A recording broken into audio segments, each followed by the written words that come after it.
Students, digital education hub आपका स्वागत करता है। इस इंग्लिश स्पोकन क्लास के डे सेकंड में आप सभी बच्चों का स्वागत है। हम हमारे कोर्स को स्टार्ट करें उससे पहले आप सभी बच्चे हमारे इस डिजिटल एजुकेशन हब चैनल को सब्सक्राइब करना ना भूलें और तुरंत इसको सब्सक्राइब करें। स्टार्ट करने से पहले आपको मैं बता दूं, जो हमने प्रीवियस क्लास में कुछ इंपॉर्टेंट 8 पॉइंट्स देखे थे जो कि बहुत ही इंपॉर्टेंट है। आज हम उसका पहले रिवीजन करेंगे, उसके बाद हमारी नए टॉपिक को स्टार्ट करेंगे। स्पोकन क्लास की शुरुआत ही स्पोकन से करनी होगी। हमको डेली बोलना होगा, बोलना आज ही से करना पड़ेगा। जो भी हमारा कलेक्शन है उसको स्टार्ट करना पड़ेगा। हमें याद रखना पड़ेगा कि किसी भी भाषा को याद नहीं किया जा सकता है, उसे केवल बोलकर ही सीखा जा सकता है। भाषा को बोलने के लिए हमको किसी डर की आवश्यकता नहीं होती है। भाषा बोलने में हमसे कुछ गलतियां भी हो सकती है, हम उसमें सुधार करेंगे। ऐसे कुछ पॉइंट्स हैं जो हमने प्रीवियस क्लास में डिस्कस किया था। उन सब क्लास को डिस्कस करे हुए पॉइंट्स को आप कंटिन्यू करेंगे, याद रखेंगे, तो हम जल्दी से जल्दी एक इंग्लिश के फ्लुएंट स्पीकर बन सकते हैं। साथ में यह भी पॉइंट को ध्यान में रखना है कि जितना भी कलेक्शन आपके पास है, जितना भी आपको आता है, वो सारा भी आपको बोलना आज से स्टार्ट करना पड़ता है। अब इस स्पोकन क्लास को शुरुआत करने से पहले हमको इंग्लिश की सबसे बेसिक यूनिट, सबसे छोटी यूनिट, सबसे स्मॉलेस्ट यूनिट को ध्यान में रखना पड़ेगा, वो होती है अल्फ़ाबेट्स। अल्फ़ाबेट्स हर लैंग्वेज का सबसे छोटा पार्ट होता है। हमारे इंग्लिश में 26 अल्फ़ाबेट्स नहीं, 26 लेटर।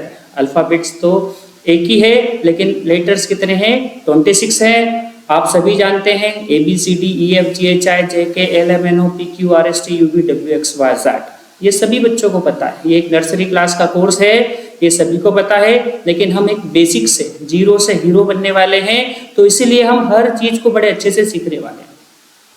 आपको सभी को पता होना चाहिए कि ये जो 26 लेटर है, इनको 2 कैटेगरी में डिवाइड किया गया है, vowels and consonants. Vowels AEIOU होता है, और बचे हुए जो हमारे लेटर्स हैं, वो सारे लेटर्स 21 लेटर्स हमारे क्या कहलाते हैं? कॉन्सोनेंट्स कहलाते हैं। आपको स्क्रीन पर दिख रहे हैं, सारी अल्फ़ाबेट्स भी दिख रहे हैं। उनको हिंदी में कैसा लिखा जाता है, आपके लिए मैंने चार्ट तैयार किया गया है। किसको कैसे प्रोनाउंसिएशन किया जाता है, व्यंजन को कैसे प्रोनाउंसिएशन किया जाता है, ये सारी चीजें आपको डायग्राम्स में दिख रही है। अब हमने सबसे छोटी स्मॉलेस्ट यूनिट तो देख ली। नेक्स्ट स्लाइड जो मैं आपको सामने दिखा रहा हूँ, इस स्लाइड्स में कंप्लीट इंग्लिश सीखने की प्रोसेस है, जो कि 4 बेसिक स्टेप्स में दी गई है। सबसे पहली स्टेप्स में आप देख रहे हैं लेटर्स, जो हमने प्रीवियस स्लाइड में देखा। सेकंड स्टेप्स में आते हैं वर्ड। हमने देखा कि हमारे लेटर वोवेल्स और कॉन्सोनेंट्स से डिवाइड किए गए हैं, यही दोनों मिलकर क्या बनाते हैं? वर्ड्स बनाते हैं। ये अगली डेफिनेशन, सबसे स्मॉलेस्ट लेटर, लेटर से क्या बन गया? वर्ड। वर्ड से अगली स्टेप्स में जाएंगे तो बन गया सेंटेंस। सेंटेंस वर्ड्स का ग्रुप होता है। हम देखें, वापस प्रीवियस चलें तो लेटर्स का ग्रुप कर दिया, ज्वाइन कर दिया, वर्ड्स बन गया। जैसे आपको कुछ वर्ड्स दिख रहे हैं, book, dog, house, tree and friend, ये सब हमारे वर्ड्स हैं। ये वर्ड्स का ही यूज करके हम क्या बनाते हैं? सेंटेंस बनाते हैं। जैसे आपको एग्जांपल दिख रहा है, द कैट इज स्लीपिंग, ये एक प्रकार का कंप्लीट सेंटेंस है। आई हैव न्यू बुक, ये दूसरा सेंटेंस मैंने आपको बताया। और ऐसे कई सारे सेंटेंस मिलेंगे तो वो बन जाएगा पैराग्राफ। पैराग्राफ में कई सारे सेंटेंस होते हैं जिनका यूज चाहे बुक हो, न्यूज़पेपर हो, हर जगह हम पैराग्राफ करते हैं।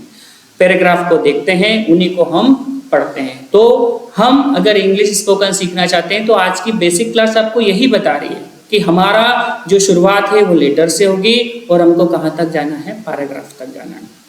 Letter, words, sentences and paragraph, ये 4 मेन प्रकार के कैटेगरीज हैं। आपको एग्जाम्पल भी दिए गए हैं, जिसमें हमने लेटर से पहले कैट बनाया, उस कैट से एग्जाम्पल हमने वर्ड्स बन गया कैट, उस कैट का एक सेंटेंस बनाया, the cat is sleeping on the mat, ये उसका एक सेंटेंस बन गया। उस सेंटेंस को हमने पैराग्राफ बनाया, my pet cat is very cute, she has soft fur and bright eyes, she likes to play with a ball in the garden, I love my cat very much।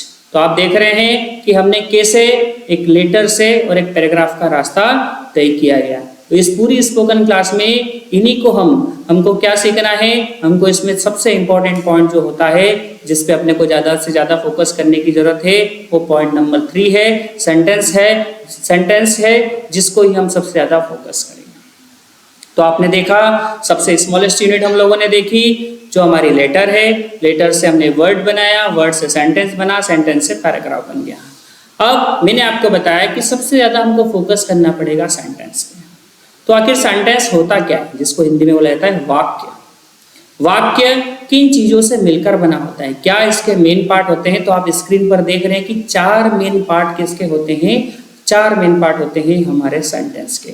सबसे पहला part होता है subject, second part होता है helping verb, third part होता है main verb और fourth part होता है ऑब्जेक्ट।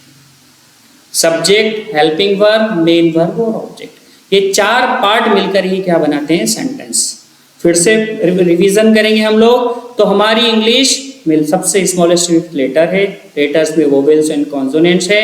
उन वोवेल्स और कॉन्सोनेंट्स से हम क्या बनाते हैं, वर्ड बनाते हैं, वर्ड से सेंटेंस बनता है, सेंटेंस से हम पैराग्राफ बनाते हैं। और हमारा जो सेंटेंस होता है वो 4 मेन कैटेगरीज में होता है, 4 मेन पार्ट में होता है, subject, helping verb, main verb और ऑब्जेक्ट। आई होप सो यहाँ तक आपको सब समझ में आ गया हो गया। अब हम देखेंगे कि आखिर सब्जेक्ट होता क्या है। तो सब्जेक्ट्स में आप देखेंगे रिमेंबर में लिखा है टेल्स हु और व्हाट। अगर हम किसी भी वाक्य से पूछेंगे कौन, तो हमको सब्जेक्ट बाहर गिनते हैं।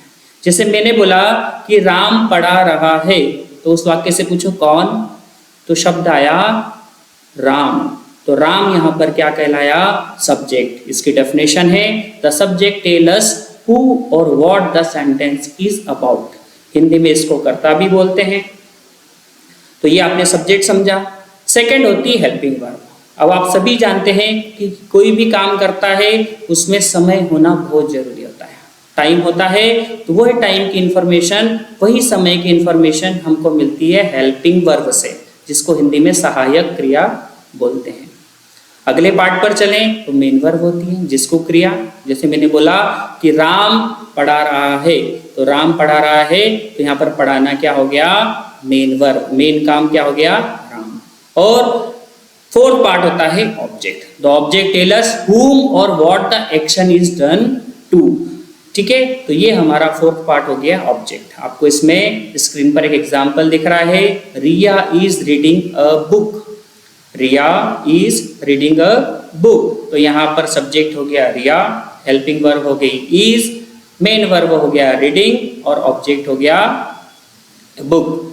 तो ये हमने 4 डिफरेंट पार्ट समझे जो हमारे सेंटेंस के होते हैं। इसके डिफरेंट एग्जांपल और भी मैंने नीचे आपको शो किया है।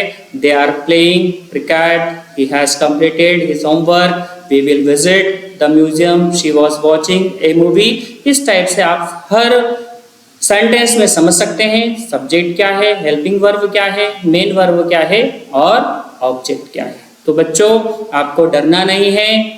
शुरुआत में हम इंग्लिश बोलेंगे, जितना आएगी उतना बोलेंगे, डरेंगे नहीं। हो सकता है हमसे किसी प्रकार की गलतियां होंगी, उन गलतियों को हम धीरे धीरे सुधार करेंगे। हमको मिस्टेक से डरना नहीं है। यही इंग्लिश की सबसे बड़ी टिप्स है सीखने की, जो हमने सीखा है डे 3 में। कल हम इसके आगे कंटिन्यू करेंगे। पुनः एक बार मैं बताना चाहूँगा कि अगर यदि आपने इस चैनल को सब्सक्राइब नहीं किया है तो इसको तुरंत सब्सक्राइब करें।